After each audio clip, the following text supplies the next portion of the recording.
We'll go ahead and get started. Can we have the roll call, please? Chairman Blair J. Sickler. Vice Chair Jean Ellen Wright. Secretary Treasurer Peyton W. MacArthur. Here.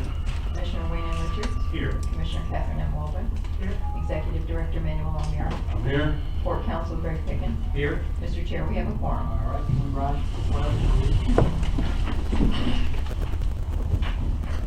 I pledge allegiance to the flag of the United States of America and to the republic for which it stands, one nation, under God, indivisible, with liberty and justice for all.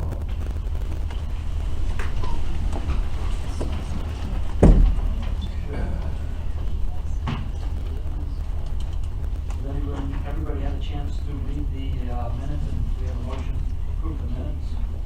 So, move Commissioner Richards, second Commissioner Enright, any discussion, all in favor, all opposed, 5-0.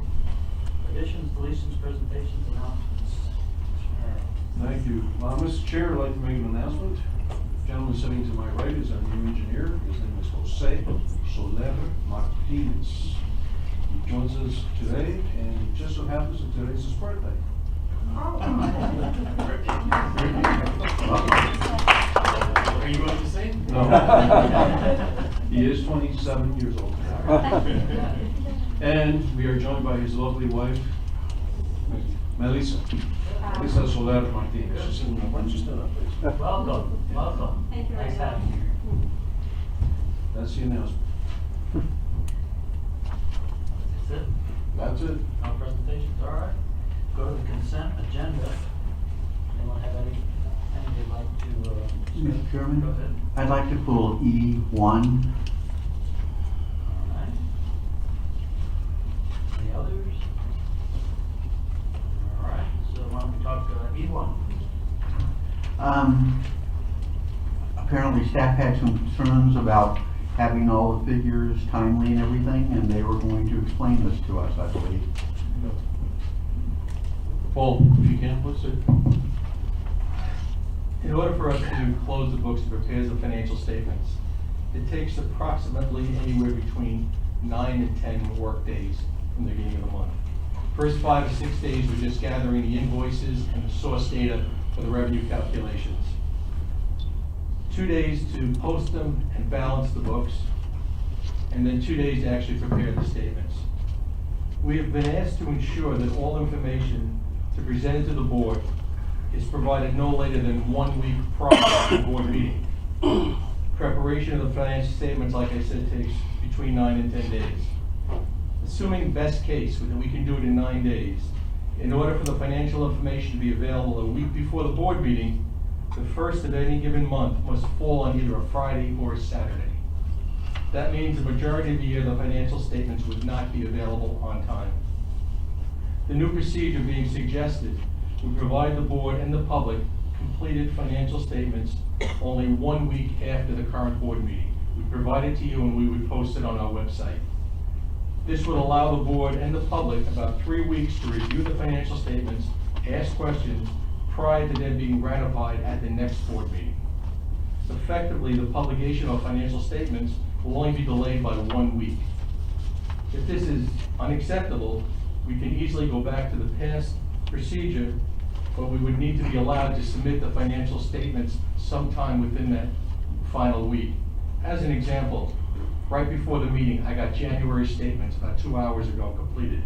That would be unacceptable for me to provide those with you now, and I haven't even had a chance to review them. So it's a matter of trying to get things to you a week in advance.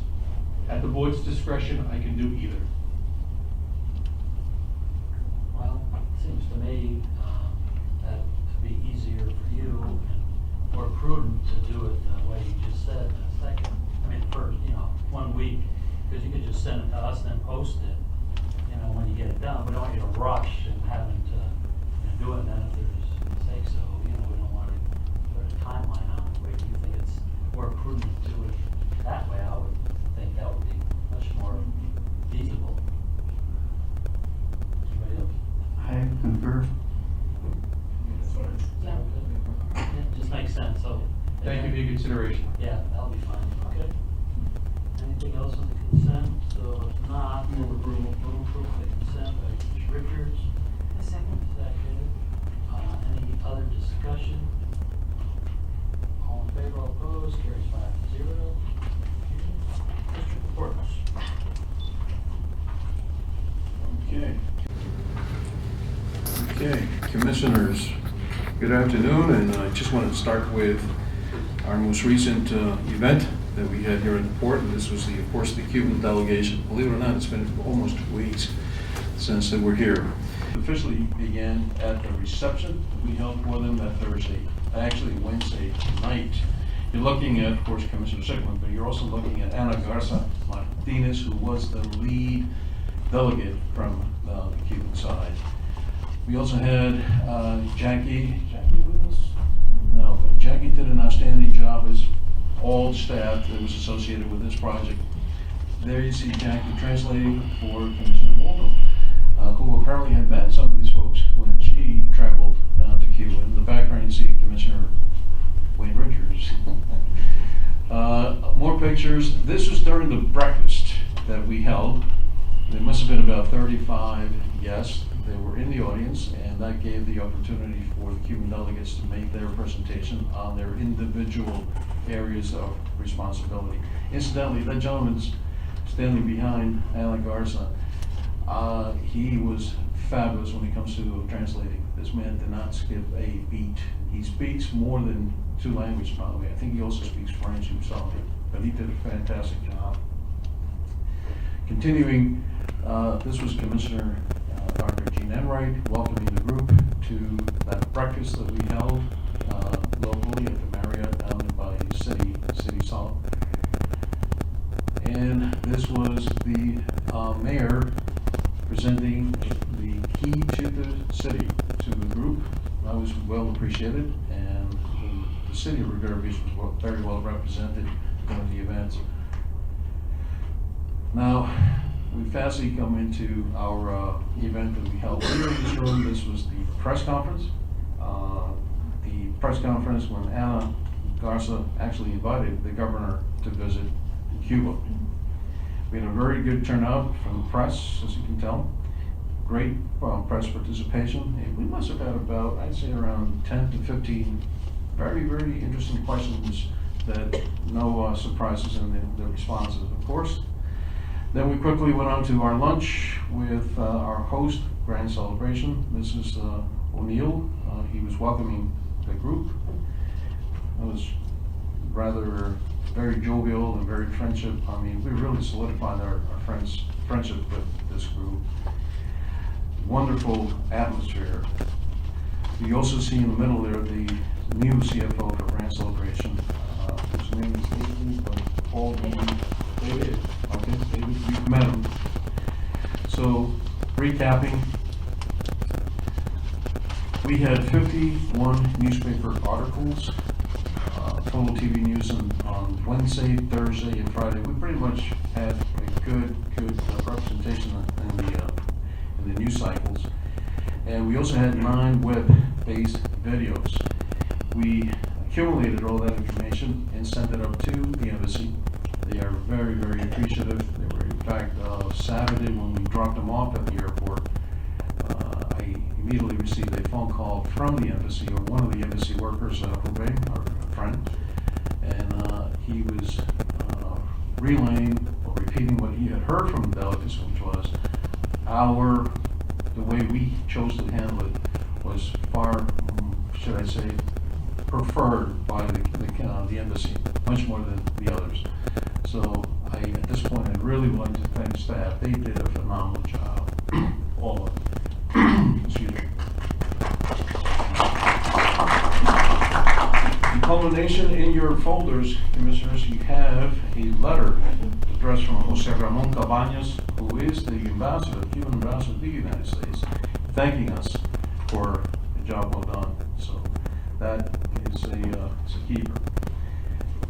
Moving on. Before we do that, Mr. Chairman, thank you. We all have, I know we all have conveyed our sentiments, but I'm very proud of our staff, you, Thank you. as our director and our staff, for working tirelessly and pulling off a very a well-executed event.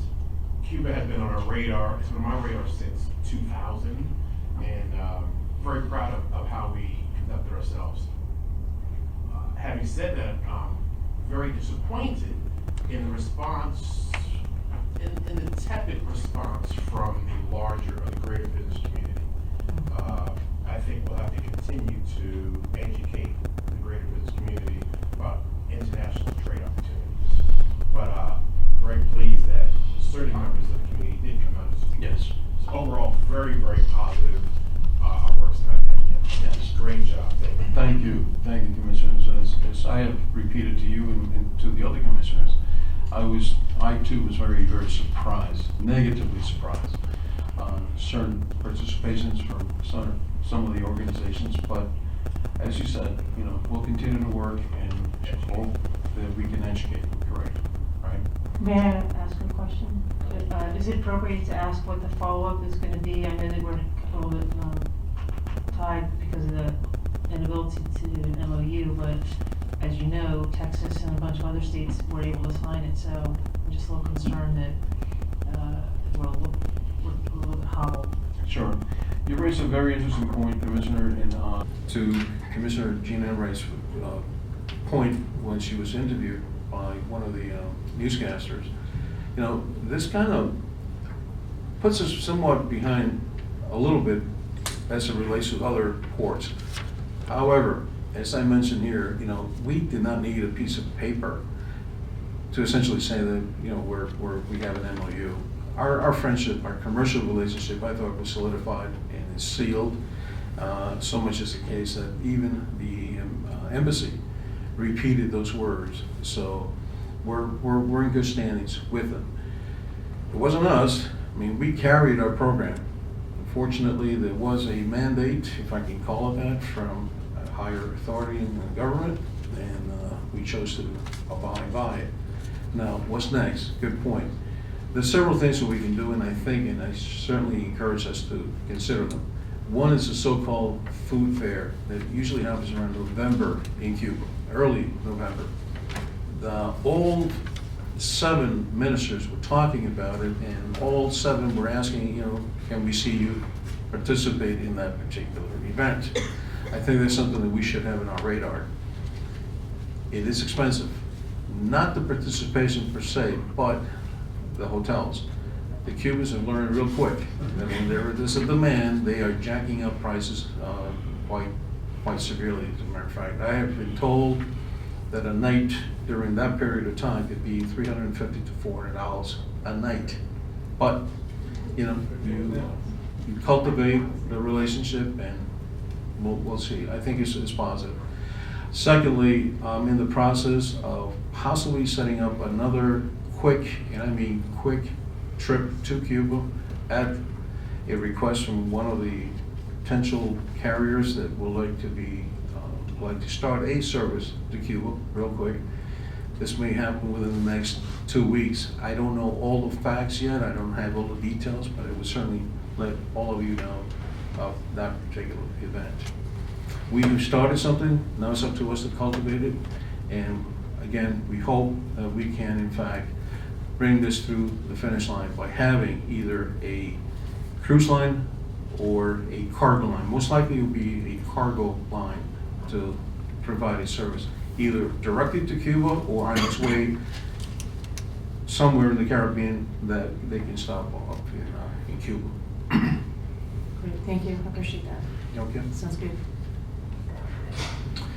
Some of the other facts that I wanted you to be aware of, and the public, in 2016, the total trade between the United States and Cuba was $227 million. The number one commodity, of course, we've heard this time and time again, is chicken legs and quarter frozen out. $95 million worth of this particular commodity went to Cuba. That was closely followed by corn, soybean, oil cake. I have no idea what that is, but you also have soybean oils again, whole chicken, calcium phosphate, and then you can read the rest. These are the top 10 commodities. Next. Also, medical equipment, supplies, and pharmaceuticals in 2016. Cuba had spent, or purchase about $6.1 million worth of products from the US. While those numbers are good, you'll quickly see that from 2008 to 2016, the numbers have dwindled. And one of the reasons for that, obviously, is that we'll tell you, is the so-called embargo. The embargo is not allowing US companies to possibly offer a collection process. In other words, paying in not right off the bat as they are required now, but give them credit. The Cubans will quickly tell you that that is hampering their ability to do business with the United States. Privately, they all told me the same thing, that given our transit time, our close proximity, and the quality of products from the United States, they much prefer to purchase from us rather than anywhere else in the world. As an example, they're buying Vietnamese rice. They're also buying Brazilian rice. Yet we have a lot of rice that could easily be exported. One of the things that they have to purchase, and I believe is either wheat or corn, that is a must. They will continue to buy that from the United States. Again, given the close proximity. Here's where we are at a disadvantage. That particular commodity comes out of the Gulf, out of either Alabama or one of the Texas ports. It's not profitable for them to actually divert it to come all the way down here, even on rail. But there are other types of commodities that we can, in fact, go after when, in fact, we have a line that can go there. So, I think that's the last one on that, yeah. So, if you have any questions on that, please let me know. I do have, by the way, a list of all the top companies that are exporting to Cuba. I just didn't, for some reason, I didn't put it on this presentation. If anybody's interested, I mean, our guests as well, I can make that available to them. All right, next, we have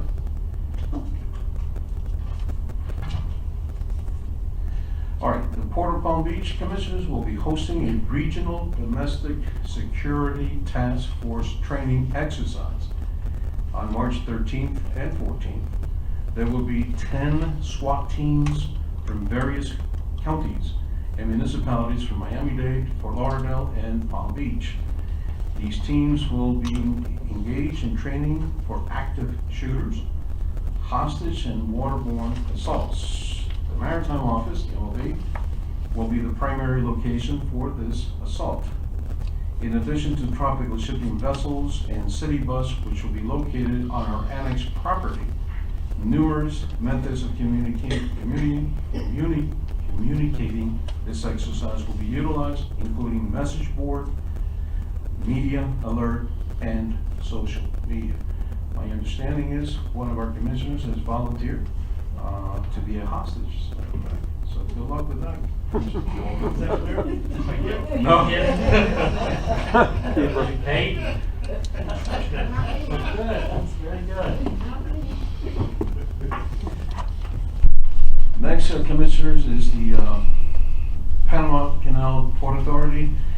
They have requested our level of interest to renew our MOU. I told them that I would be speaking with my board. That MOU has been signed. It's exactly identical. So if it's okay with the board, I think we should go ahead and we don't need to go down there. All we need to do is just sign it. We have it. All right, some of the events are coming up, commissioners, on February the 20th. Of course, we will not be here. It's President's Day. March 7th and 8th will be the AAPA Administration Legal Issues Seminar in Oakland, California. There's always been a question from the board, and that is, why are you bringing this up? That doesn't mean that I'm participating. I'm just letting the board realize. The next one I will be participating in, and that is March 29th, my birthday, and the 30th. That's the Florida Ports Council Springboard meeting up in Tallahassee. This is also the FESTA Council meeting. We also have on April the 4th and 5th, the AAPA Spring Conference, Washington, D.C. I understand that some of the commissioners are interested in attending. This is not only is it a good conference from the AAPA points of view, but also it gives us an opportunity to talk with our elected officials. April 6th, of course, the U.S. program in Washington, D.C., and you can read the rest. Again, I will not be participating in any of the others that it's mentioned up above there. I think that's all we have. That's all she wrote. Are there any questions? Yeah, one question is, has the Florida Ports Council taken any position on this whole Cuban thing? And are they active, or are they just sweeping it under the All right, well, rug, or how's that going on? about a year and a half ago, Commissioners, what normally happens is we have the Florida Ports Council meeting. The following day, we have a breakfast with only the port people. I distinctly remember way back when, about a year and a half ago, maybe 2 years now, that I asked that what was then the president, Bill Johnson, I believe it was, we need a decision from the governor's office. We're all running around when nobody knows whether he wants it or not. That came as a result, by the way, of Jacksonville announcing that they were going to Cuba on a trade mission. And the governor's office called the port of Jacksonville and said, you better not. Simple as that. So again, I asked for that position. Well, here it is, a year and a half, 2 years later, and it came back to bite us. But I have to say something that, you know,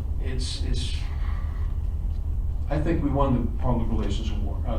War. We really did.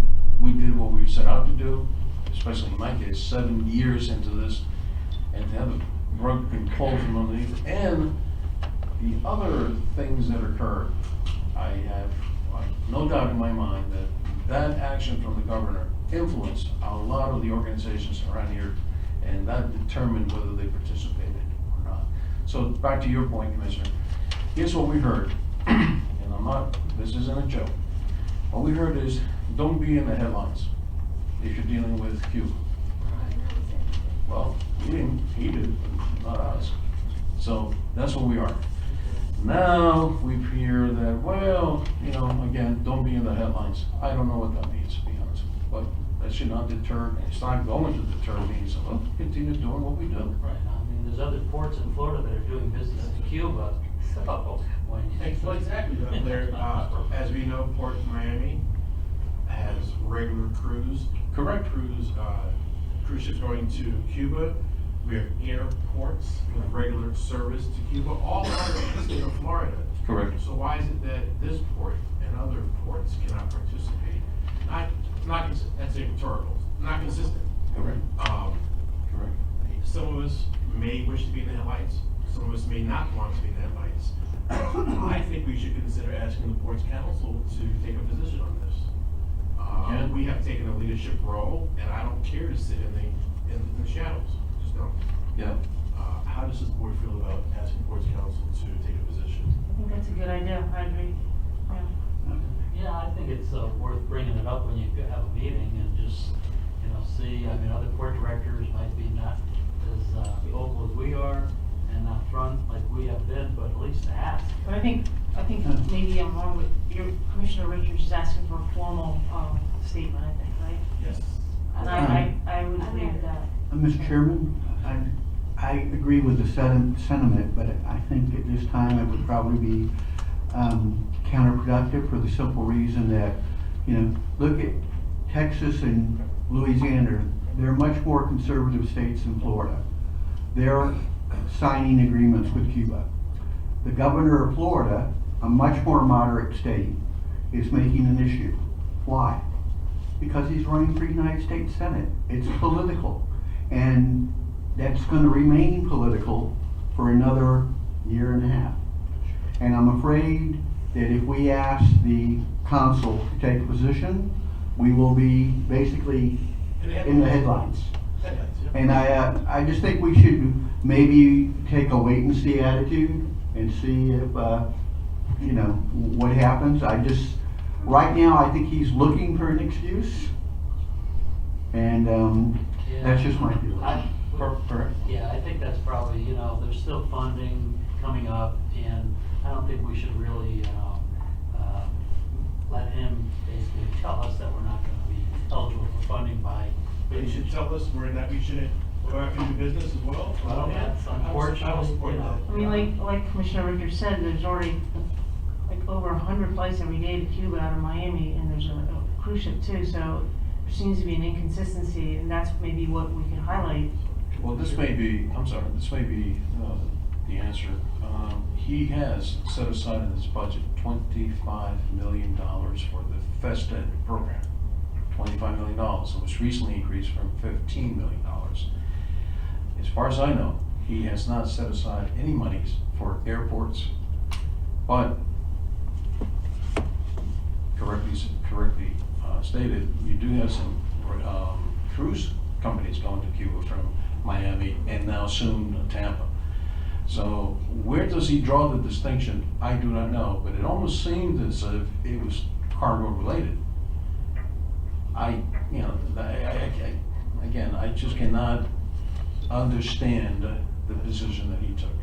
Well, I think let's think about this, and maybe next month we can bring it back up. Yeah. We want to be very cautious, and we don't want to shoot ourselves in the foot by doing something that's not going to give us any benefit, but by taking a stand, so. At the very minimum, I will be, in March, I will be in Tallahassee. I will be part of the Florida Ports Council. I will ask the question, what is everybody here and do we need something? And then I'll report back, Yeah. but it'll have to be for the April, That's fine. all right? Mr. Chair, I will take a step back, so long as Ms. O'Meara understands, the majority of this board does want him to speak up and let me know to the board's council that we do want him to take a position.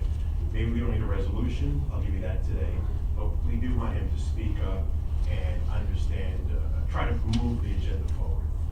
Commissioner Richards, I have planned to do that. I guess I have a question. You're going to be in the meeting, and I was reading in the paper and everybody put the governor put it in the budget.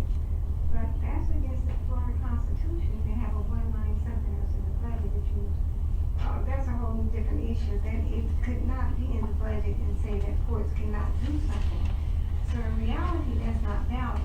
But at the end of the day, I concur with Commissioner Sickland that maybe we should just wait and see what things got open next month or two.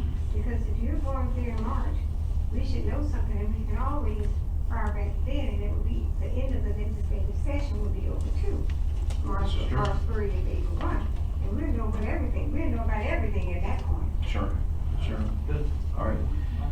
If I may, Commissioner, I'd just like to read a couple of excerpts from the, Mr. Pinsky. First of all, as you can imagine, he's up in Tallahassee lobbying for our bill, which we now have a number, it's bill number 737. This afternoon, he told me earlier this morning that he was meeting with the governor's staff to discuss this particular bill. Obviously, he was not going to send us anything to write because he, at the point that we were talking, he did not have any response yet. The bill is moving through the House. I did find out why not the Senate. He does say that there is a distinction between what the House introduces versus what the Senate introduces, and he claims that it is the House that introduced these type of bills. That was a distinction that I needed for my own benefit. Fundings for the port, of course, remains at $25 million. This is for that FESTED program, that's Florida State Transportation Economic Development Program. And he wrote something here on the governor's budget proposal. These are line items that include numbers from way back from bonds back from 1996, 1999. You have a copy of it, sir. And he also talks about line item 1876, which is $11,448,000 for the Seaport Investment Program, bond debt reserve payments. I believe this is what we're getting our monies for Earth 17. And then, what he wanted for me to let everyone know is that in the budget, going back to what Commissioner Jean Enright mentioned, in the budget, there's a line item that says, no funds in specific appropriation, 1873 through 1876, may be allocated to infrastructure projects that result in the expansion of trade with Cuban dictatorship because of their continued human right abuses. That's against the Florida Constitution. He has it. Yeah, the budget hasn't been passed yet, so we'll see if somebody catches it. But nevertheless, That's Mr. Pinsky's report. He will be providing us with more of a weekly recap, so you will be receiving those on Friday. Yeah, this is my last engineer. You said that before. I've said that. So I'm hopeful, because Jose is here now, and we'll be taking some time to bring him up to speed and introduce him to all the issues going on in the port, help him find his way around it, wherever he's in. So he managed to pick a good day to start. He starts tomorrow, and then Monday's a holiday, so. Exactly. He seems to have played this very well. The progress since the last meeting, at the last meeting we showed you a picture like this. They were trying to pull the sheet pile that were in their way of building this, turning the corners to build a slip. And it took them a couple of months, but they finally pulled all of the sheet pile that were in their way. So since that time, they've moved on, and they've started forming, in this picture you can see that this is a long line of styrofoam forms that they put in to form the guide wall for installation of the sector piles. These concrete or cast in place concrete piles are going to drill through that foam there, which creates the alignment they need, and install concrete piles along everywhere you see a white cylinder. There will be a concrete cylinder to form the wall. So they were able to do all that work within a couple of weeks. So that moved pretty quickly after that. The work on the utilities and the pavement continues, and we're hopeful to see a paving machine in there making this area black this week or maybe early next week. So this will carry the pavement all the way to the right out in front of the Southgate warehouse. So that means for them to do that means all the utility runs are in under the pavement, storm drainage, and the various electrical utilities are in place. So that's moved along. We've only had the one change order to date, change order number 1, which pretty well balanced out the cost, but it gave them 6 days of an extension. They're looking at the bottom of this engineering report. There's a list of about 10 or 11 items that they're still looking at. They've put us on notice that they're going to request additional time and money for, but they haven't. There are also a few things in there, like item number 5, where they're going to shorten some of the piles, and that'll actually create a rebate. That'll balance out some of these costs. And they have decided, along with AECOM, to redesign the dolphins, which were originally designed with pre-stressed concrete piles, and those concrete piles were put in a really steep angle, such that some of those piles actually projected over into FP&L's territory. They've decided they're going to work with AECOM and redesign those to use steel pipe pile, much lesser batter, that will not cause the problem on FP&L's property line. That will also expedite some of the contractor's work, hopefully, so it'll be good in many ways.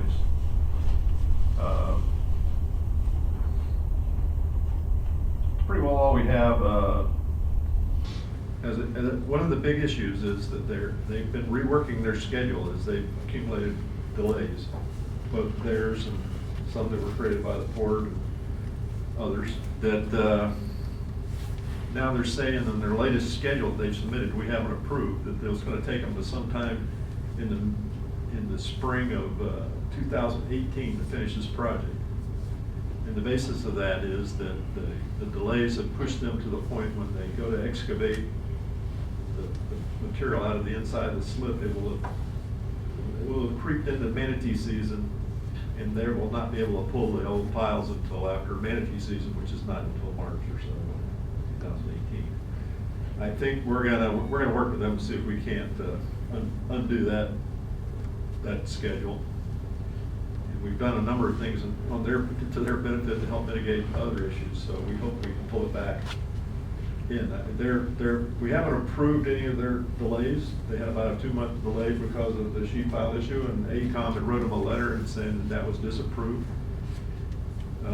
So that their extra efforts in that regard were on their nickel, in their time.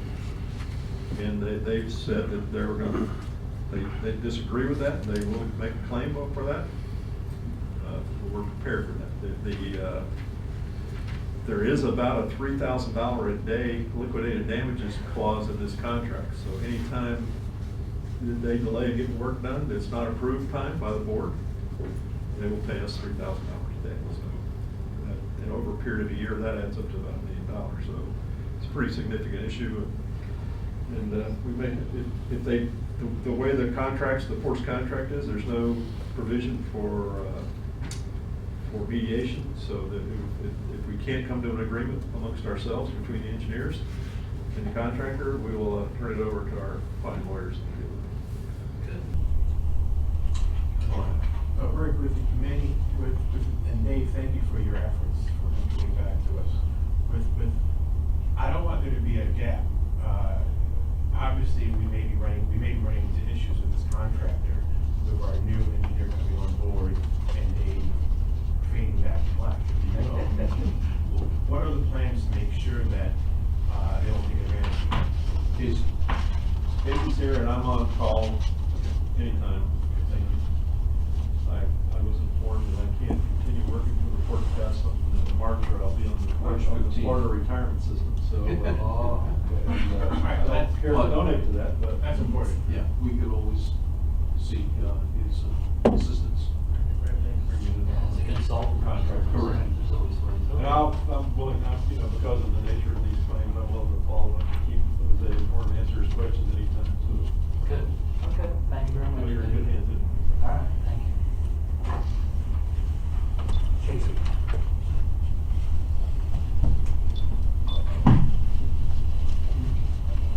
Good afternoon, Casey Long, Stage 2 Corporate Consulting Engineer. As Manny and Dave both said, I will be here to help Jose. Actually, tomorrow he and I are going to spend a good amount of time together visiting the port, knowing up a lot of things, and I expect that'll continue throughout the next decade or so.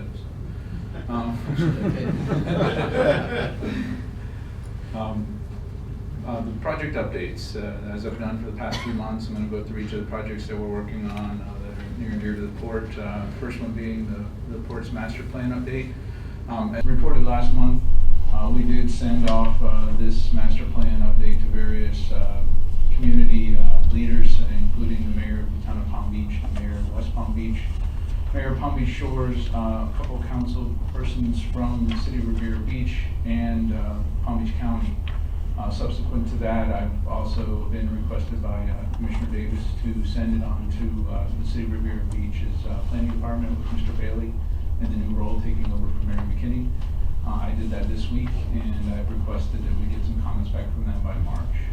We do have some meetings scheduled for next week with various people from the town of Palm Beach, as well as Councilperson Davis. And we're seeking to get a couple more meetings in place within the next 10 days or so. We've compiled all the comments to date into one area. I'm going to holistically look at everything, including these one-on-one meetings, and come back to you hopefully in March, if not worst case in April, with a final proposed master plan update. I'm going to jump on this slide as it's all green now. Chipped away at a lot of the dates, and now we're here to the February board meeting. We're looking to do a briefing of the comments in March if we're successful enough in getting all the comments resolved, possibly an approval in March, but definitely need an approval and adoption in April in order to meet the deadline for the county. If not, we'll be delayed a few months to their next cycle. Again, we're not seeking approval at this time, just any questions if you have any, and it was just an update. Any questions? We have one comment from Marty Murphy. Marty, come on up, Marty.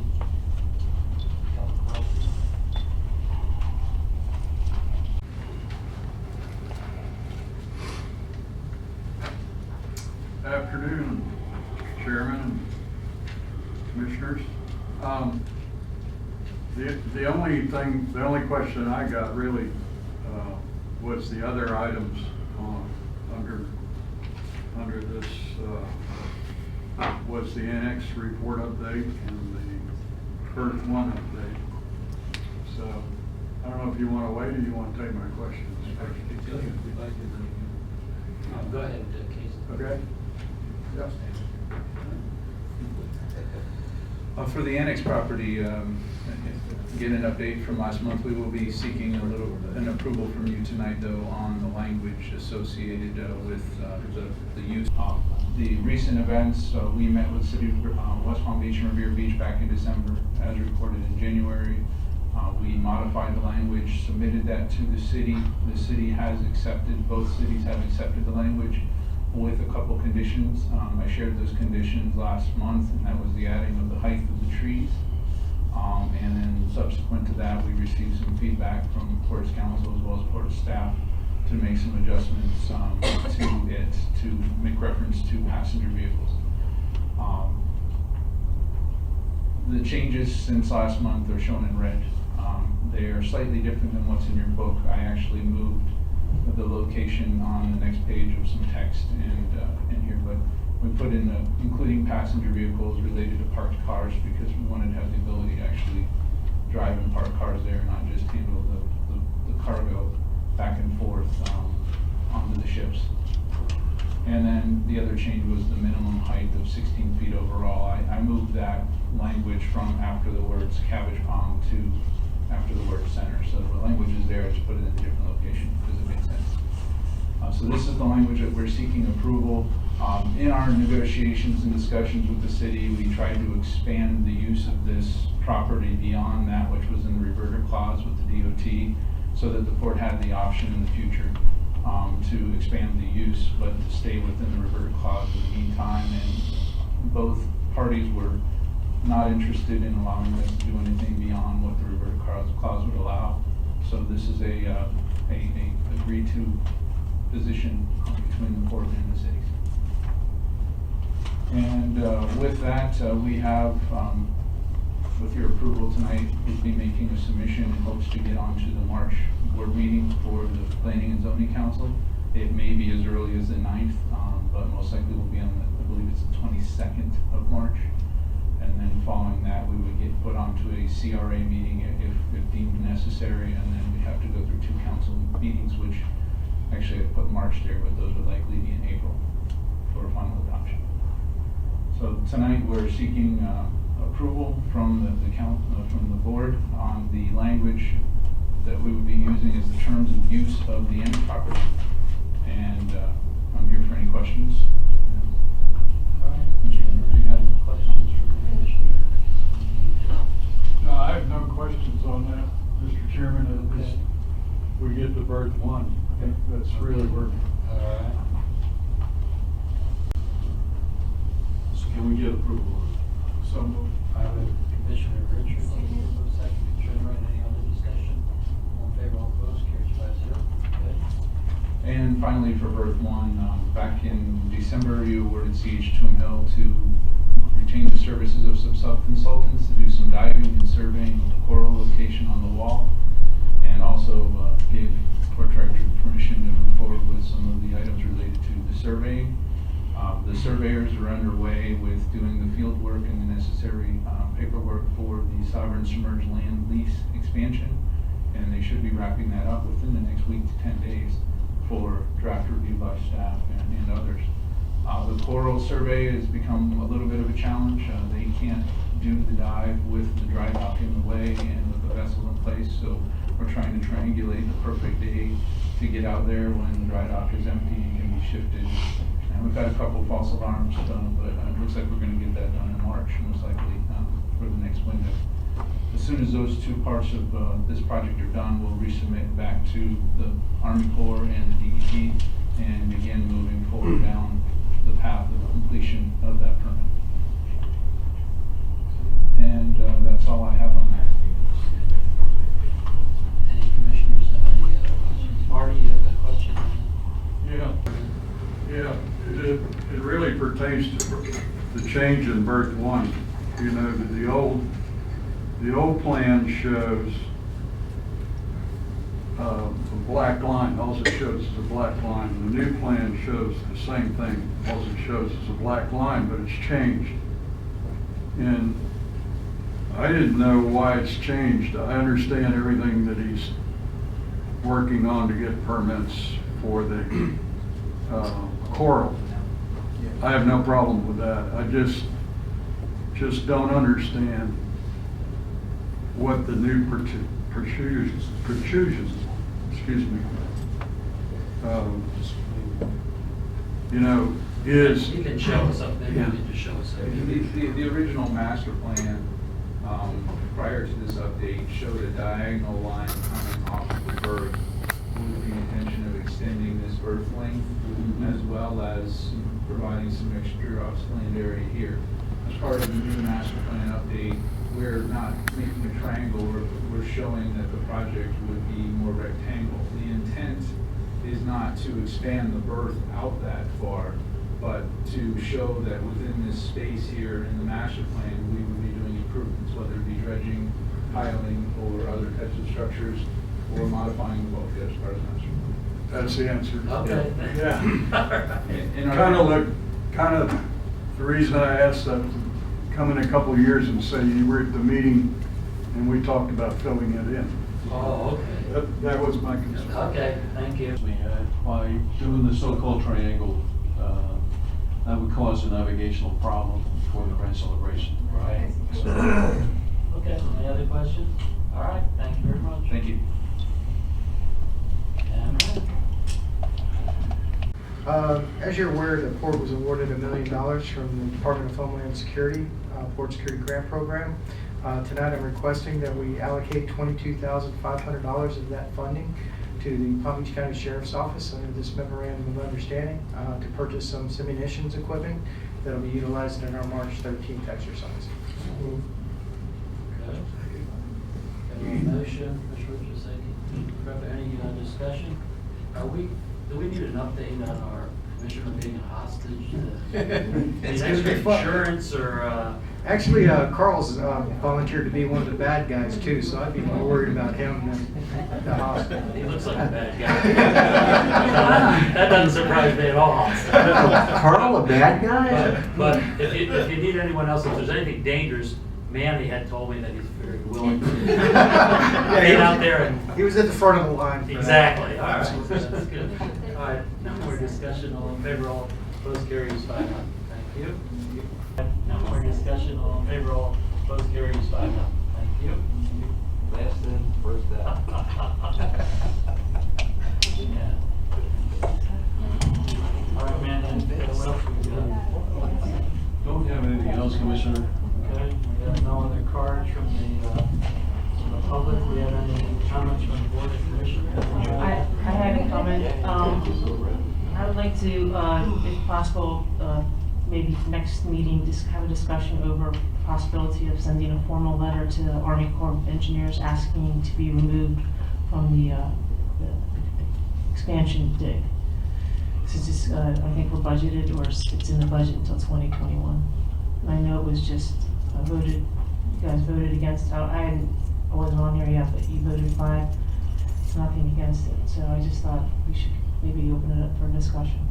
Yeah, we could put it on the agenda. You could probably, before the next meeting, go in and meet with the staff and get some of the reasons why and why not.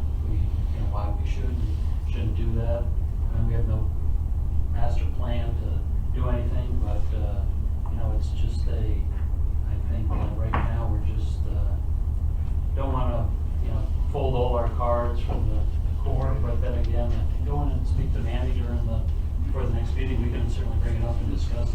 Mr. Chairman, I just would like to know, I've had this discussion with staff as well, that's also in our master plan. And maybe if we're gonna discuss it, we should use it at the same time. I have a concern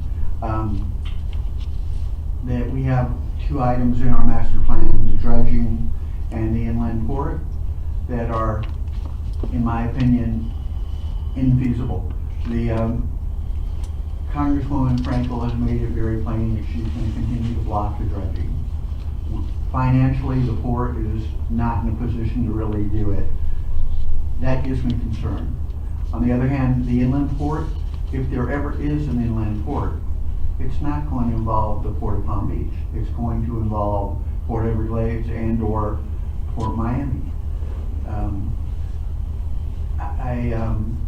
And Manuel and everyone has explained to me, well, we keep it in there, we keep our options open and everything, And I understand that, and I guess options are good, but, it just makes me uncomfortable when there are things in there that I'm pretty certain are never gonna happen, at least not for the foreseeable future.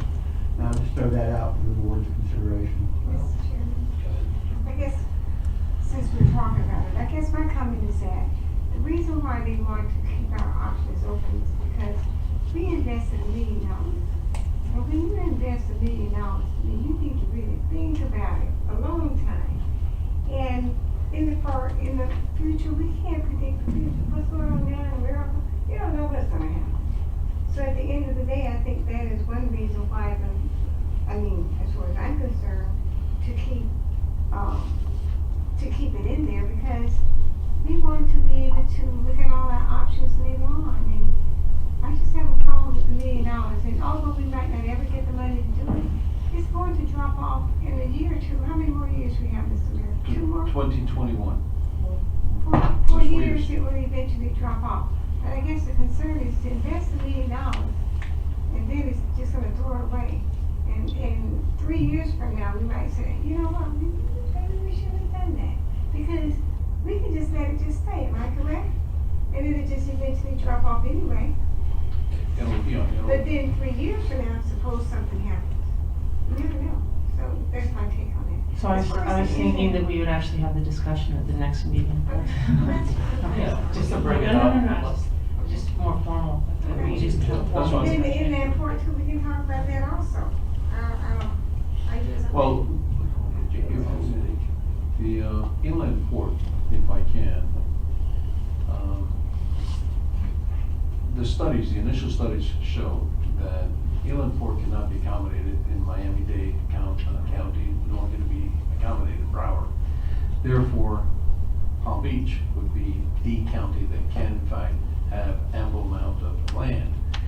So the thought process was, well, since it is in Palm Beach County, the corresponding port should be the Port of Palm Beach. And as such, I know that you and I have had several discussions on it. I don't think it hurts by having it there. Let's as correctly stated, you don't know what happens down the road. So I strongly recommend that we continue having the inland port. It may not happen, well, okay, that's all right, but if it does, it's part of our plan. It's something that we can always rely on to say, guess what? We had it in our plans, and therefore, we're going to continue. We can talk about it at the next meeting, and my feeling is also that, there's no benefit to us if we took it out. I mean, it might not be any benefit leaving it in, but it doesn't do any harm. So I'm of the opinion that, why take something out, even though the chances of us doing anything are small, but, crazier things have happened, and, maybe someday things could develop. It could be a Cuba thing or whatever. So unless you can show me why we would take it out, I'd be more inclined to just let it stay. But we can talk about that at the next meeting along with Commissioner Walgren's In the question. end. Yeah. Good. What's going on there, please? All right. Anything else that, all right, our next meeting will be the March 16th at 4 o'clock.